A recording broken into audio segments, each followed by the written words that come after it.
Lamb. Come and behold him, born the King of ages. Oh, come, let us adore him. Oh, come, let us adore him. Oh, come, let us adore him.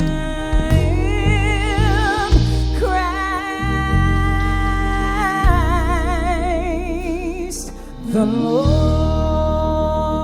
Oh, come, let us adore him. Let us adore. Everybody, come, let us adore him. Let us adore him. Oh, come, let us adore him. Christ,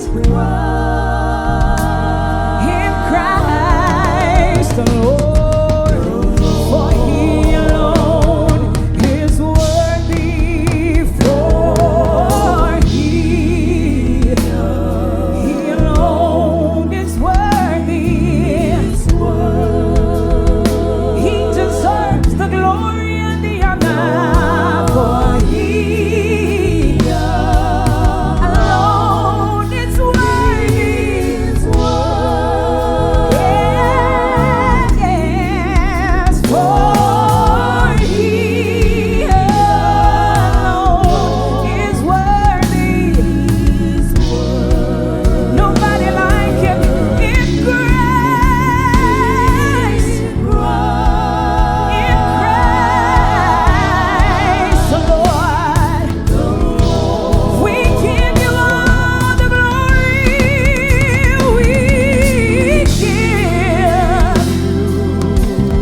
We give him all the glory. Yes, we do.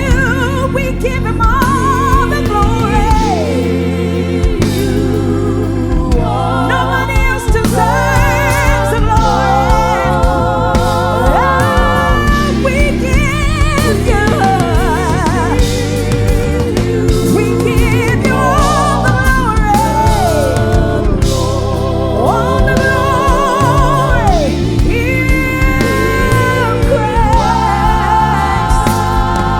In Christ the Lord. Hallelujah.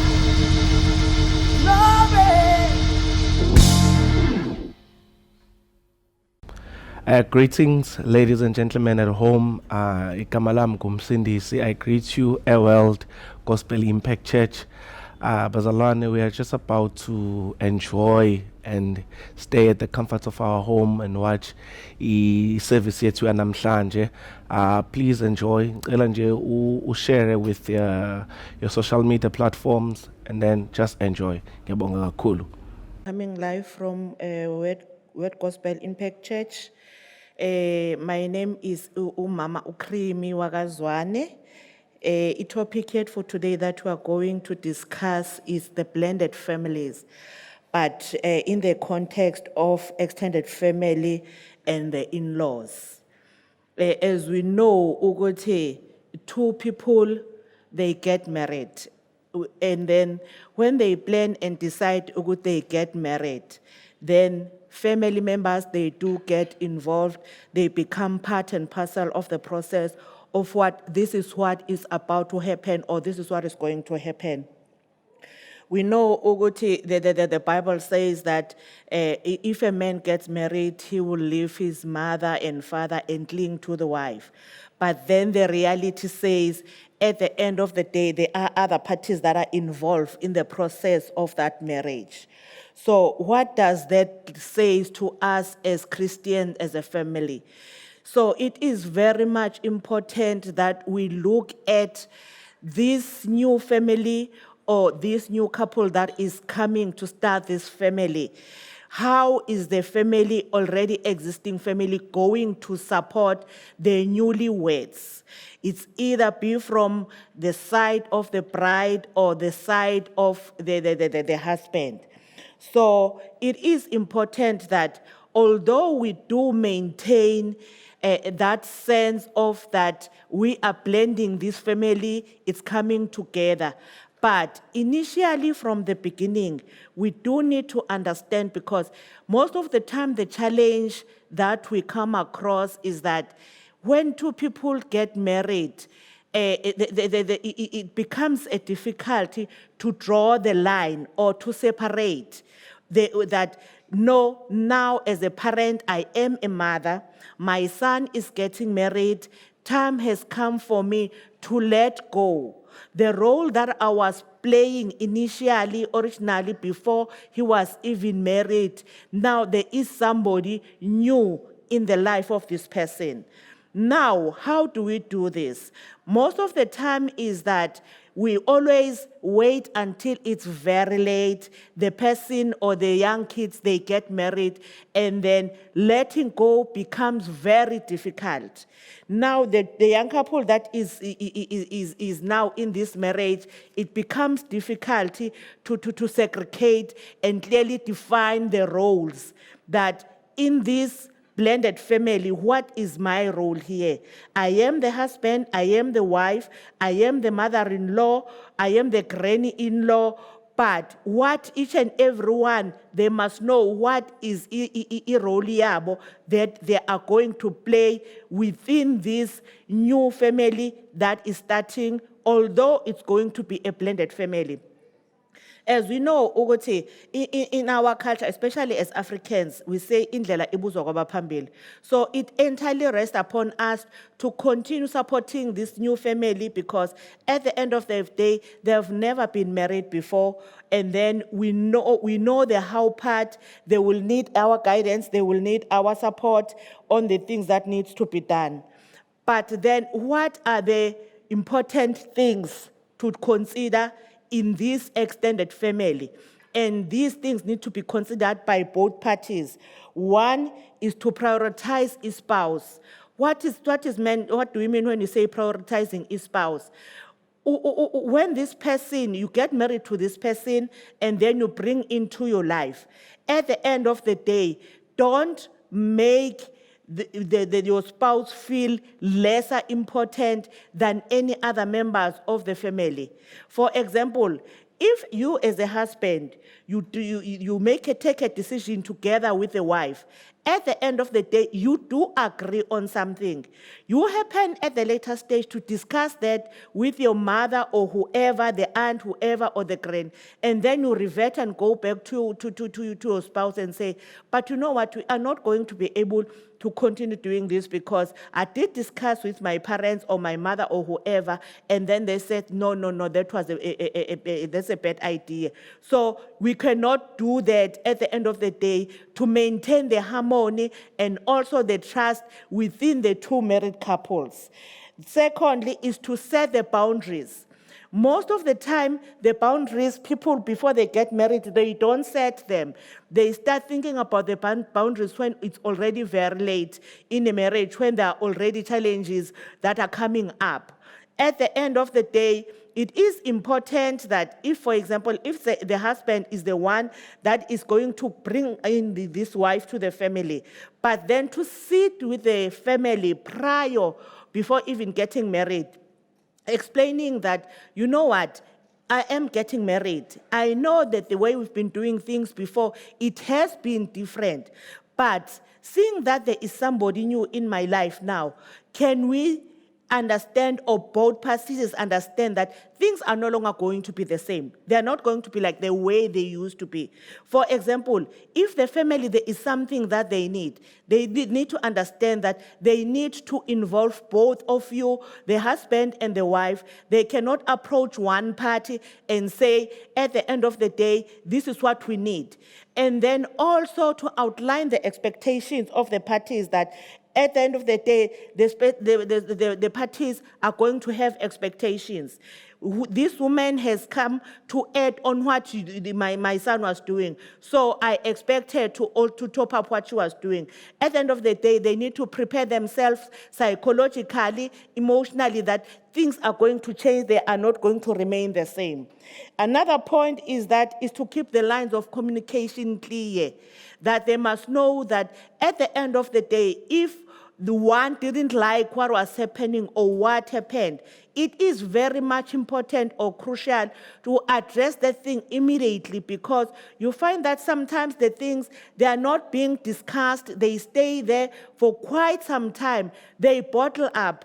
By the time it comes a situation whereby another incident happens, you find that it triggers things that has happened maybe 3 or 4 months back, because these things were not discussed, and then this communication was not clearly stated before, and then at the end of the day, it ends up blasting, and then relationships get ruined. Another thing, they need to understand that they are a team. What is meant by being a team?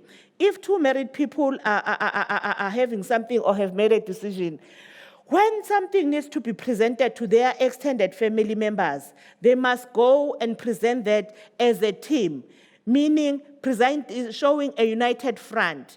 It mustn't be that my decision was that this is what I'm going to do. Together with my spouse, we have agreed that this is what we are going to do, and this is how we are going to do it.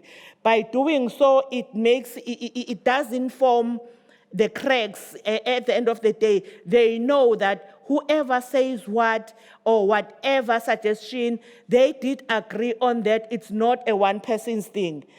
Secondly, make sure that it is important for the spouse not to feel betrayed.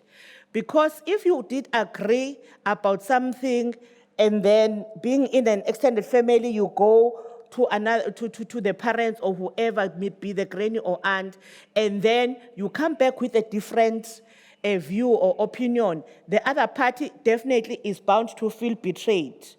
And then always keep in mind, an open mind about the opinion of the other person. Like not to always be ready to reject what the other person is about to say. And then if maybe the other party or the spouse, the husband or the wife, for example, the wife come and say, something happened that I was not happy about. Maybe your mom did this and said that. It is very much crucial to make sure that you are not always in a position whereby you automatically jump to defend and say, my mother did this because of 1, 2, 3, 4. Give yourself time, listen to your spouse. What does she or he has to say before you even come into the defense of the parents? That one is very much important. Then the role of the extended family members, what is it that they are supposed to do, especially if there are 2 people that are married?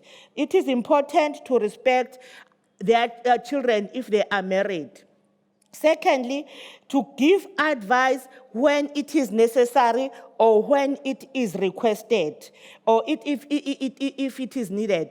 And if you happen to identify something before they even ask for an advice, before you even say or impose anything, ask for the permission to suggest, or maybe, and be in a way to present it in a way that it's not going to come forward as if you are imposing, you are telling them what to do. In this instant, wisdom plays a very huge role, because it only takes wisdom to be able to deal with this. Thirdly, avoid using condemning words and harsh statements, because we all know that, a spoken word, you'll never be able to take it back.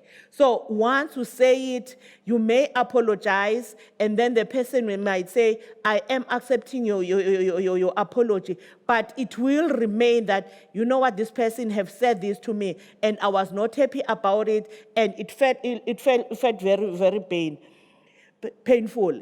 And then another thing that usually causes the challenge, the visits that happen.